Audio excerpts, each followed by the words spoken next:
What's good, YouTube? Welcome back to Sad Boy Slaps, and in today's video we're going to be going over the best type by far. No debate, it's not an opinion, it's a fact. The best type is water. Why? Because I'm in the water faction. End of debate. But in all honesty, water is super fun. Out of all the decks that I've created, water's the only one where I'm really struggling. And not struggling in the sense of like, oh, I don't know how to build it. It's just like, I like to play in themes, and water has so many different themes and different ideas that actually are consistently good. I don't know which one I want to play. So I just went with my profile. I love the ice mages. I play magic. It just reminds me of Jace, and so I made a full, basically Jace deck of just nothing but mages. Honorable mention. I am waiting to get 3 more copies of this guy, but if you do the pure Merfolk deck, this guy right here just brings it to that next level. Like, this guy makes that deck broken. Just because, like, he's 1/2. You want to put him in multicolor, put him in multicolor if you want him for that. But he has stealth, he has life drain. When he's exhausted, he gets to heal from 1 HP per turn. So if they do damage to him, let's say they only do 2 damage to him. Well, at the end of the turn, he can heal for 1, bringing it to 3. That would trigger this because that's a heal. And then you could just bring him back to full health, or you could just give him his attack because of this effect. But this guy's really good. I'm waiting on my other copies, or actually I'm looking for other copies, I should say, because this was the only one I found on eBay, and it was a one of. So, you know anyone with the Halloween set, let me know. I'm looking for all of the Halloween cards personally. Yeah, but this isn't a mermaid deck, so that's why he's not in there. Before we start shout out to Drewbies. Yeah, it's probably honestly the best card shop in all of the Inland Empire / Orange County. It's located in Corona, California. They do carry Chronicles of Arcane. They do a bunch of tournaments besides this game, but I do like it because I went to my first tournament for Chronicles Arcane there, and they're probably the only shop I know around here that has it. If you're in Southern California, go to Drewbies for that. But yeah, let's get into the deck profile. So for our Ancient, he has Generator, pretty standard, every Ancient does. If you don't know what Generator does, is it generates 1 floating aura per turn. If you saw my last video, that artifact would not work on cards with Generator because you have to physically unrest an Essence card. Whenever a creature you control would gain attack or HP, I may place a +1/+0 or +0/+1 counter on it as well. So I get to build it as if, do I need more attack on this creature? Do I need more health? Like, it's super consistent. This deck is probably equal with my Void deck. Whenever I play test them, it's either the Void wins one or this wins one. They're super neck and neck. This deck did keep up. No, it didn't keep up. This deck did beat my Air deck because a lot of these creatures do have the spell ward, so I mean you can't win them all. Spell magic ward, whatever the hell it is like, yeah, this card right here. Yeah, magic ward just stops and shuts down that other deck. But I do got him. If you do want to build this deck, this is probably one of the most pricey cards in there. I got him for 20 bucks. I pulled the other one and I pulled another one, so I didn't have to buy the $20 one. But regardless, I love the mages, so it's fine. He has reach, magic ward. The reason why the reach is good, he can attack aerial creatures, or if there's a creature in the back row that he wants to attack, he can just go and attack that back row creature. Not from the back row, but if he's in the front row, this is an opponent's monster, you can just hop over attack because he has reach. He is a 5-drop, but he does have 5 health, which helps him out a little bit to survive things. Creatures and artifacts in the same row as him take 2 less damage from spells and 1 less damage from contact. This ability does not stack, so if you do happen to pull, he's a 3 of, I run 3 of these, I don't know why I have 2. Oh, it's because I shuffled this because I was playing with it. yeah, no, this just helps protect everything. This helps, like, just having him out on the field, his presence is good enough. I'm gonna pause the video real fast and organize this, so I'll see you in a second. Alright, sorry about that, I organized it. So let's go with our aura, our essence. I keep calling it aura. 1, 2, 3, 4, 5, 6, 7, 8, 9, 10, 11, 12. And you can see the reoccurring theme of me liking my essence at 12. You could run it at 11, but if you run it at 11, it has to strictly just be at pure 40, otherwise you will have an inconsistency and will brick.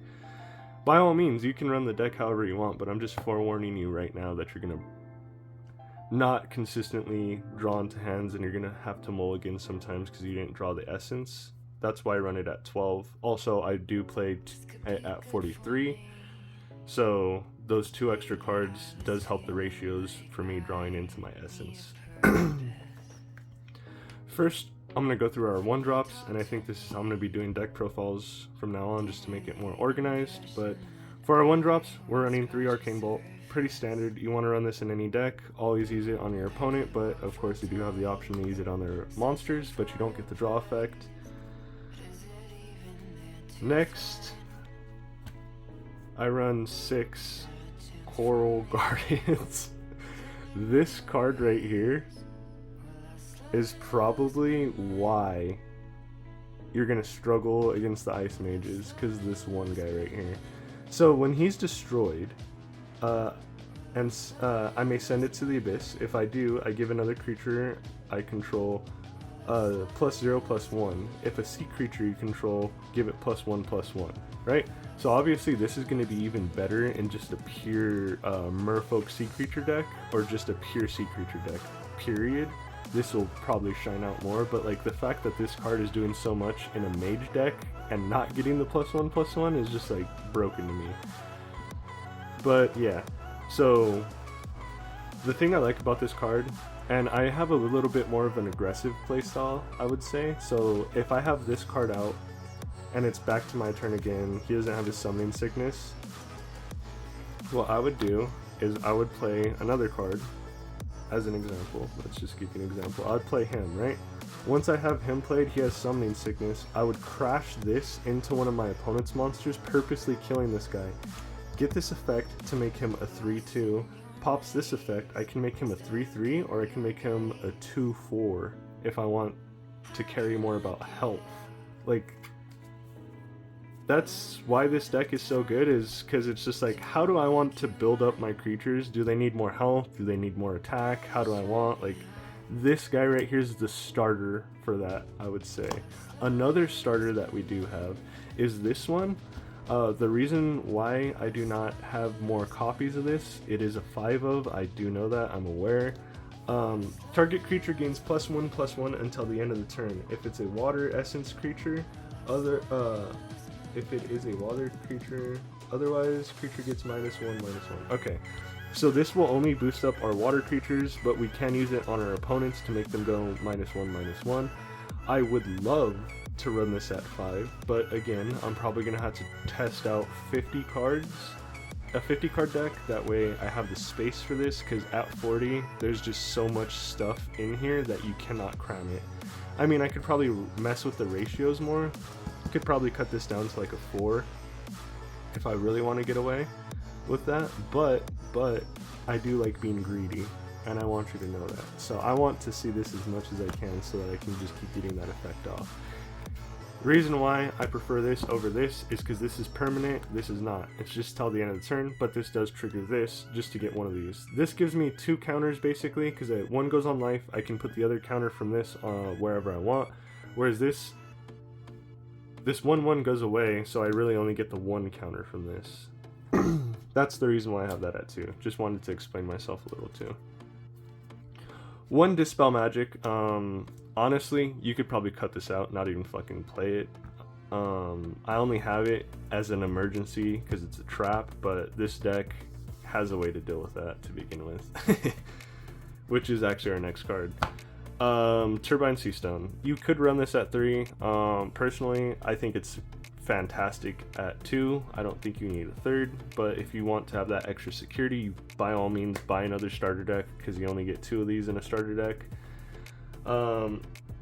When a player invokes a spell, I may have this card lose X life, where X is the essence cost for that card, and then counter it. So let's say I paid 2. I'm gonna counter a spell. Let's say I played an Arcane Bolt, my opponent uses this is out on the field, this goes to 3 life, this is negated, this goes through. This is just a counter that's always out on the field but can be destroyed. Reason why I like it though is because it has 5 health, and this gets more use than this. Of course your opponent can just bomb rush this thing and get rid of it, that's what they're going to want to do to begin with. And this is just a one-time use, so that's why I only run that at 1. And you can by all means get away with not running it at all. Next, for the Ice Mages, I'm running him at 3. He's a 4 of. I had him at 4. He's not as good as the other Ice Mages, even though this one is my profile picture. Don't forget to follow me on Instagram at Ice Mage Sad Boy. Sad Boy Ice Mage. No, yeah, Ice Mage Sad Boy, I think. Or Frost Mage. No, it's Ice Mage. Link in the description. I'll also put Chronicles of Arcane, their Discord link. If you're looking for that, that's also in the description. And then don't forget to like, subscribe, hit that bell notification to stay up to date on all the videos. Reoccurring theme with all the mages, they have reach. That's why they're so good, is because they do not care where your monsters are, they're going to attack them.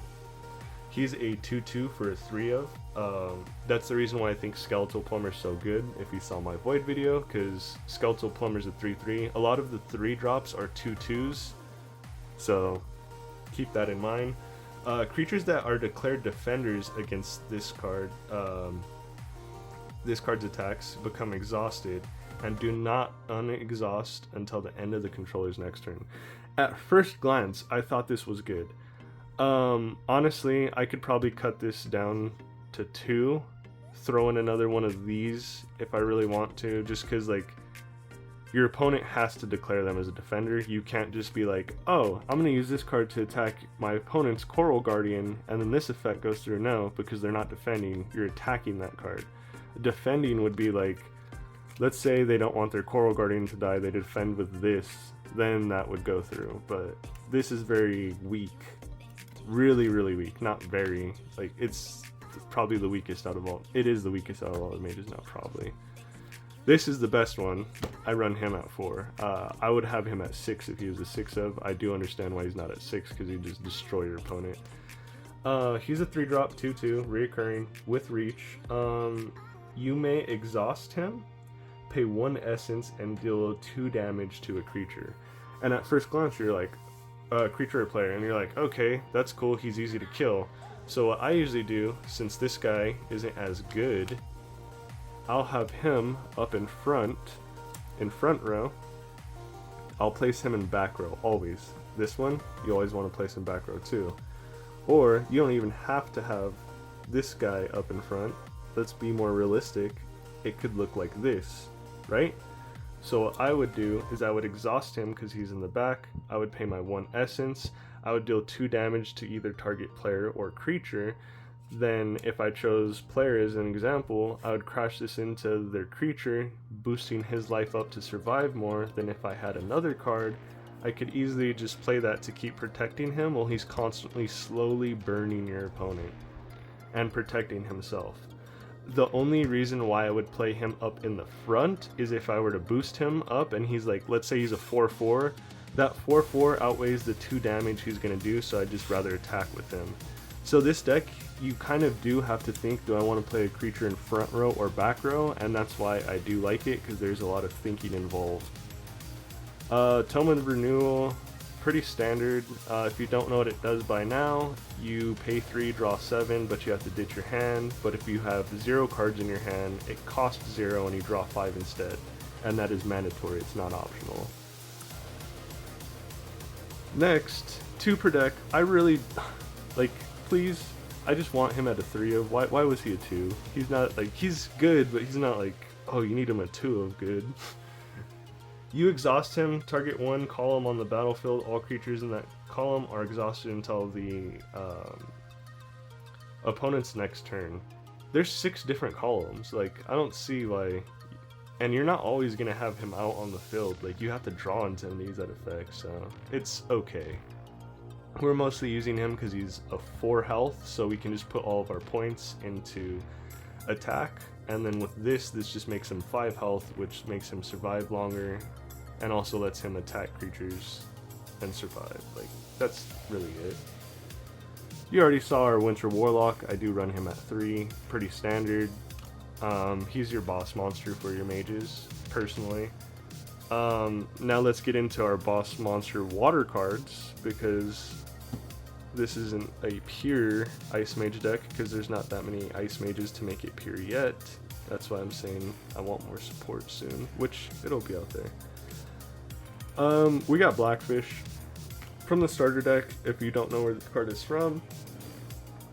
By far, out of all the starter deck cards, off the top of my head, the only ones that I think you really need from the starter deck, personally, are the Earth boss monster and this one. The Air starter deck guy is good, but he does screw you over because he can end up attacking himself and all of your creatures if your opponent doesn't have enough monsters. The Void one, he just costs too much. Personally, I'm never going to run that. I mean, yeah, you can do essence manipulations to get him out, but like, there's other playstyles I can do that I'm going to go ahead and pass on that.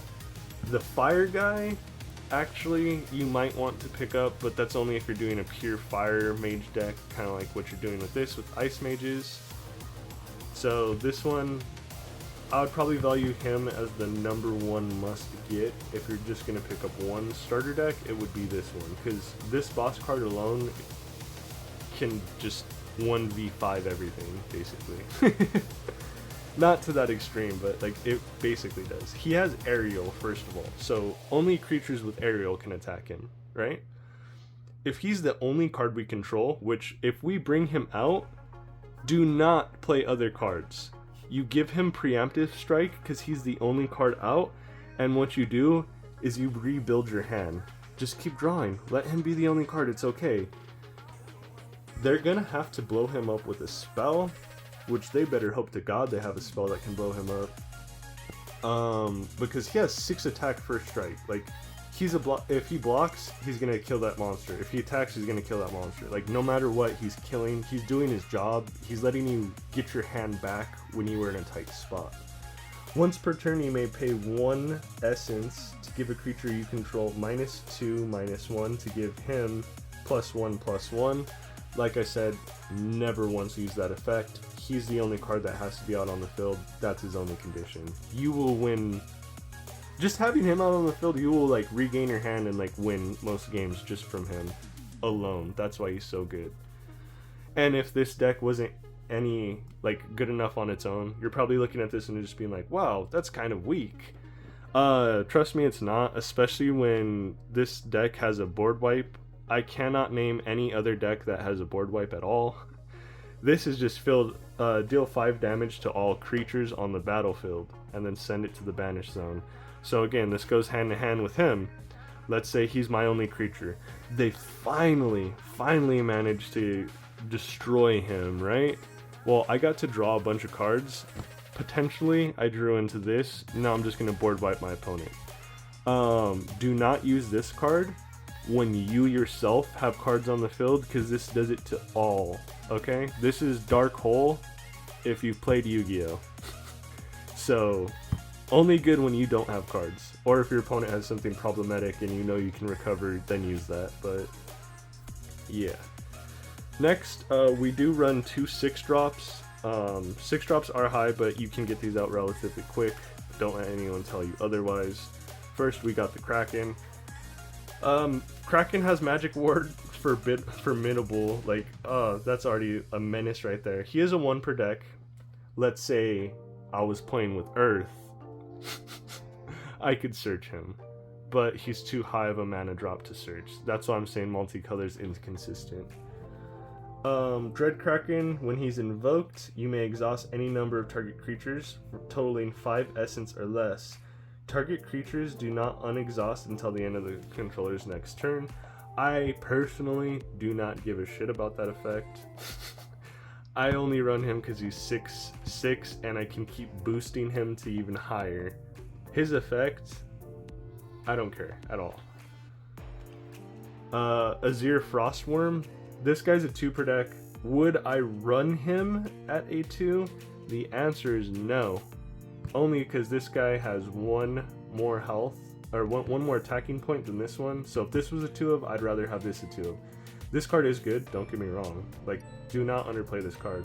But with my ratios, and remember how I was talking about consistency, I realistically only want 2 6-drops. You could get away with a 3rd 6-drop, but be forewarned, if you draw into that in your starting hand, like, that's just a dead card, honestly. So I only run 2 6-drops for consistency purposes. But Azir Frostworm, he does have reach, and he is a trap card, so you could play him anytime you want from your hand, which is really good. Whenever he deals damage to a target player, and the front row creatures that player controls get -2, -0 until the beginning of your next turn. So all this does is just lower your creature's attacks when he attacks. It's okay. I don't really care about that because I'm going to be boosting my creatures. I mean, this potentially just makes sure you do less damage, but I like to kill my opponent as fast as I can. That's the way I play. I don't care about anything else. I don't care about like, oh my god, but I got this combo out. No, it's like, how fast can I kill my opponent? That's how I play. If you guys did enjoy this deck profile, don't forget to leave a like, comment down below what was one of your favorite cards, or you could comment down below of like what you would like to see next. Keep in mind, I am going to be doing a another series after this one. It's going to be budget. Okay? These are the expensive decks that I'm doing right now. This is like what a deck would look like if you paid actual money for them. Like big money for it. The other decks I'm going to be doing are like, let's say you're a collector only, but you're interested in this game and you have a bunch of bulk. Basically, it's going to be building decks out of bulk, nothing else. And yes, those decks are still fun. But yeah, looks like I'm about to end the video now. I will see you guys next time. If you guys want to see any other content, let me know. I will be doing gameplay soon. I just want to push out as much deck profiles as I can so that you guys have an idea of what to play though. And Wednesdays are really my only day to record, so I'll see you guys next time. Peace.